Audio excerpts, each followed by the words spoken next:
제가 두 수술 다 해드리고 있는데 확실히 유리한 점이 더 많아요.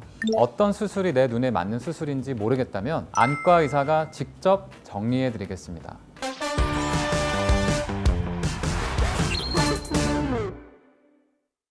요즘 진료실에서 스마일 라식, 투데이 라섹 뭘 해야 될지 모르겠다 이렇게 여쭤보시는 분들이 굉장히 많습니다.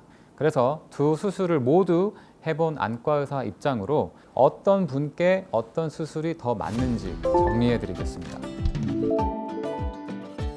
스마일 라식은 기존의 라식의 불편감을 획기적으로 줄였습니다. 기존의 라식은 각막 상피의 절편을 커다랗게 만들어야만 했거든요. 이 절편의 불안정성 때문에 여타의 부작용이 생길 수 있었던 것이죠. 그래서 스마일 라식은 아주 작은 구멍을 레이저로 만들어서 실질 조각만 쏙 빼내고 끝내는 수술입니다. 그렇기 때문에 각막의 안정성에 분명히 도움이 됩니다. 투데이 라섹은 기존의 라섹을 역시 대폭 개선시킨 좋은 수술입니다. 기존의 라섹은 알코올 또는 브러쉬를 이용해서 물리적으로 각막 상피를 깎아내어야 했기 때문에 필요한 절삭 양보다 더 많이 다소 지저분하게 깎을 수밖에 없었습니다.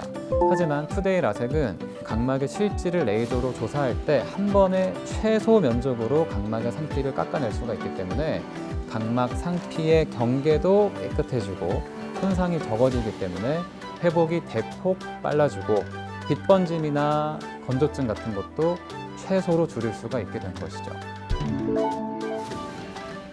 투데이 라섹은 범용성이 높은 수술입니다. 마이너스 1도 경도 근시부터 마이너스 10도 이상의 초고도 근시까지 대부분 가능한 수술인데요. 그만큼 수술에 제약이 거의 없는 수술입니다. 가장 먼저 안전성을 중요하게 생각하시는 분들이라면 투데이 라섹이 적합할 수 있습니다. 투데이 라섹은 일단 절삭량 자체가 적기 때문에 잔여 각막을 더 많이 남길 수 있고 외부 충격으로부터 강하다는 점이 큰 장점인데요. 특히 각막이 얇아서 시력 교정술을 받는 데 있어 부담이 된다거나 교정량이 많은 고도 근시, 초고도 근시인 분들이라면 절삭량이 적은 투데이 라섹으로 수술하여 안전성을 높이는 것이 중요합니다. 실제로 이오스 안과에서는 잔여 각막을 적어도 430 마이크론 이상 남기는 것을 원칙으로 하고 있고 저희 이오스 안과에서 극 초고도 근시 클리닉을 운영을 하고 있는데 너무 위험성이 컸던 그런 극 초고도 근시인 분들도 투데이 라섹과 엑스트라의 조합으로 아주 안전하게 수술을 해드릴 수가 있기 때문에 많은 분들께서 혜택을 보고 계시죠. 두 번째로 렌즈로 인한 부작용으로 인해 각막에 손상이 많은 경우 각막 미란과 같은 질환이 있으신 분들에게도 투데이 라섹을 권해드리고 있습니다. 투데이 라섹은 각막 상피와 실질을 깎아내고 회복되는 과정을 거치게 되는데 이때 렌즈를 오래 껴서 눈에 상처가 많은 분들은 수술 후에 상처난 부분이 다시 매끄럽게 재생이 되니까 치료와 동시에 더 선명한 시력을 가질 수 있게 됩니다. 그래서 이렇게 투데이 라섹은 렌즈를 적어도 2년 이상 사용했다거나 사시, 안구 진탕, 각막 미란이나 질환 같은 경우에도 안전하게 수술을 할 수 있는 아주 범용성이 넓은 수술이 되겠습니다. 마지막으로 빗번짐이 매우 걱정이거나 예민하신 분들에게 적합합니다. 투데이 라섹 와이드가 개발되면서 기존 투데이 라섹보다 절삭 면적이 더욱더 넓게 설정이 되어 동공이 8mm 이상인 사람들도 빗번짐의 걱정 없이 수술을 받을 수 있게 되었고 투데이 라섹 와이드는 이행부, 모서리 부분이 아주 매끄럽고 규칙적으로 처리가 되기 때문에 눈부심과 빗번짐에 대한 대비가 굉장히 잘 되어 있는 수술입니다. 따라서 야간에 운전을 많이 하신다거나 직업적으로 밝은 빛을 많이 보셔야 되는 분들은 또 동공이 평균보다 큰 분들에게는 투데이 라섹 와이드를 적극 추천드리고 있고 결과도 아주 좋습니다.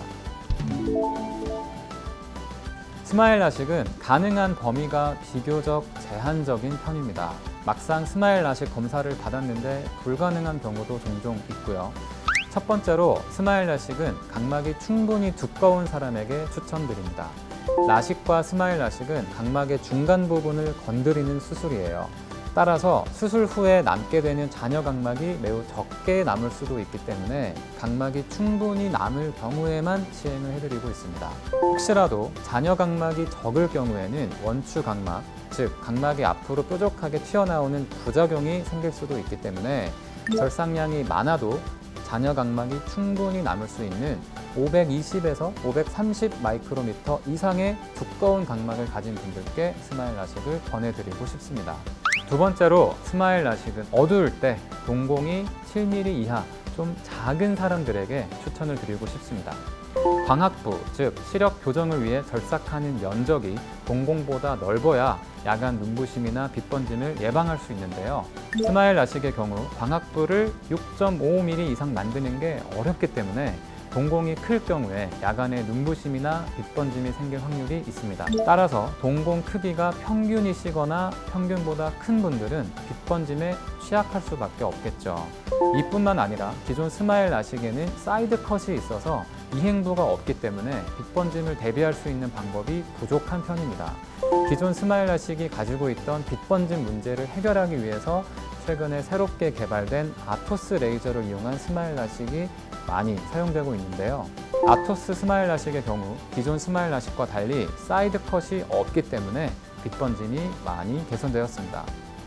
그래서 스마일 라식을 하게 된다면 아토스로 하시는 걸 추천드리고요.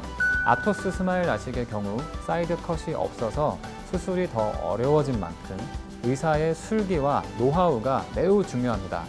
저희 이오스 안과에서도 아토스 스마일을 하고 있는데 수천, 수만 건 이상 경험 많은 원장님들이 직접 수술을 진행하고 있습니다. 환자분들께서 가장 많이 하시는 걱정이 안전성, 가격, 회복 기간 같은 것들인데 제가 수술을 받는다고 하면 저는 투데이 라섹을 할 것 같습니다. 가격적인 면에서도 스마일 라식은 적으면 200만 원 초반대, 많으면 400만 원대까지 올라가는 반면 투데이 라섹은 200만 원 초반대여서 합리적인 측면도 있고요. 빠른 회복 기간과 더불어 안전성이라는 장점까지 가지고 있기 때문입니다. 스마일 라식의 회복 기간이 하루라면 이제는 투데이 라섹 부스터로 이틀도 아니고 1.5일 이내에 회복이 되는 그런 빠른 회복을 보이고 있습니다. 그래서 저는 같은 조건이라면 투데이 라섹을 우선적으로 고려할 것 같습니다. 오늘은 각자 눈에 적합한 시력 교정술을 찾을 수 있는 방법에 대해 말씀드렸는데요. 사실 각자 눈의 상태에 따라 더욱 적합한 수술 방법이 있기 때문에 스스로 수술 방법을 고민하고 결정하기보다는 병원을 방문해서 검사를 받아보시고 그 결과를 토대로 안과 전문의와 상의하는 것을 추천드립니다. 오늘 영상은 여기까지고요. 궁금하신 점 댓글로 남겨주시거나 이오스 안과로 질문을 주시면 자세하게 답변 드리도록 하겠습니다. 감사합니다.